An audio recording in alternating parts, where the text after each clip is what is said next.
program, please direct your gaze to the screens at the front of the room. They hold a powerful reminder of our purpose today, a brief recap of last year's Veterans Day on the Hill. This is a moment to reflect and recognize the impact we can have together. The time to act is now. We have two buses going today. We have one boarding in Mankato and the other bus boarding at the Redmond Club in St. Peter, DAV, American Legion, VFW, Purple Heart. So it gives me good representation of us. 54 years ago today, April 17th, I flew out of Cameron Bay, South Vietnam, heading back to the States to Fort Lewis, Washington for my discharge from the Army. When you ask somebody to join the American Legion, as an example, the first question you get in for a lot of veterans is, what's in it for me? Well, what's in it for you has already been given to you. You've been given your benefits to a great degree from the organizations like the VFW, the DAV, the Legion. If it weren't for those organizations, veterans wouldn't have the benefits that they take for granted in some cases now. And we got to continue to fight for those. If you look around here today, you'll see a record crowd. If anybody asks, it's exactly 2 under what the fire marshal would allow. That's what we have here today.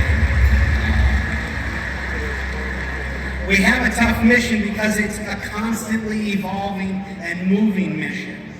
We have to keep the focus on it. We have to keep driving it forward. We need to show that we're paying attention. You can't get away with doing nothing because just under 2 of what the fire marshal will allow are going to show up. We're going to raise our voices and we're going to hold you accountable. Whether you do right or wrong, we're here. The responsibility that goes with self-governance means you're here, tackling problems together, finding solutions to improve lives for those who served us. That's the highest calling. It's part of our responsibility.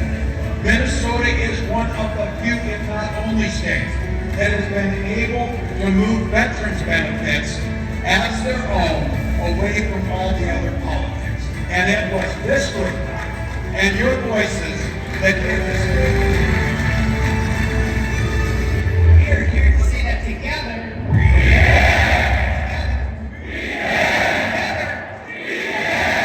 And we will. Welcome to Veterans Day on the Hill.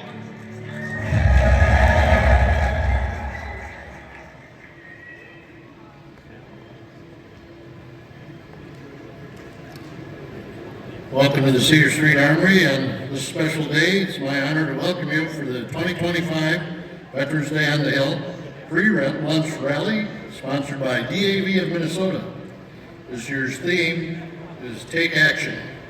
And we want you to get a little bit noisy about this when we go up to the rotunda a little bit later.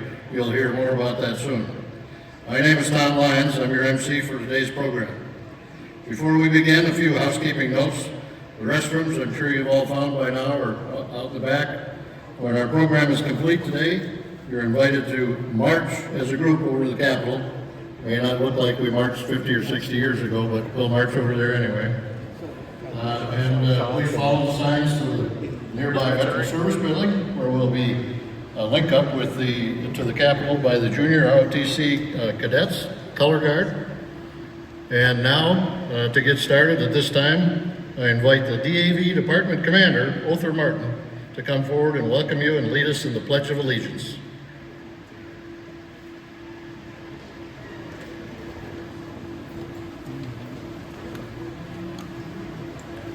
Greetings, everyone. Fellow veterans, supporters, welcome to the 2025 Veterans Day on the Hill Luncheon, proudly sponsored by the Disabled American Veterans of Minnesota. Over the past century, DAV of Minnesota has been a steadfast advocate for veterans, ensuring that they receive the support, resources, and recognition that they deserve. Your presence here today, alongside such other great organizations, stand as a powerful testament to how deeply Minnesota cares about its veterans and our families.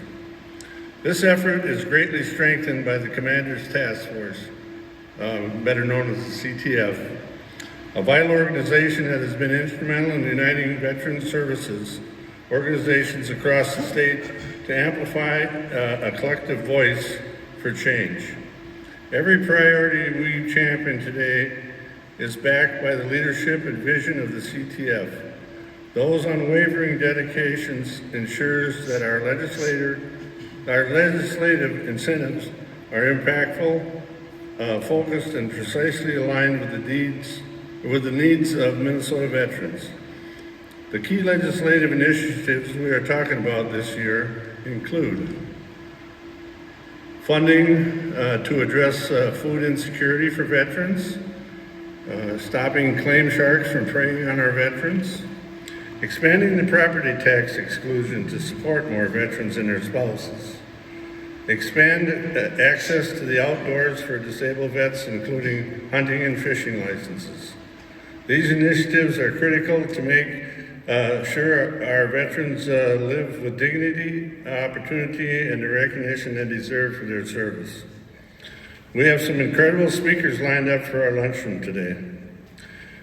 As we march shoulder to shoulder to the Capitol and rally in the Rotunda, our legislators will hear us and know that we speak with one voice for our state of veterans, and we are going to be loud. This unity is a powerful reminder of the legacy of service and commitment the DAV of Minnesota has upheld for 100 years. At this time, I ask that you please stand, place your hand over your heart, and join me in reciting the Pledge of Allegiance. I pledge allegiance to the flag of the United States of America and to the republic for which it stands, one nation, under God, indivisible, with liberty and justice for all. Thank you.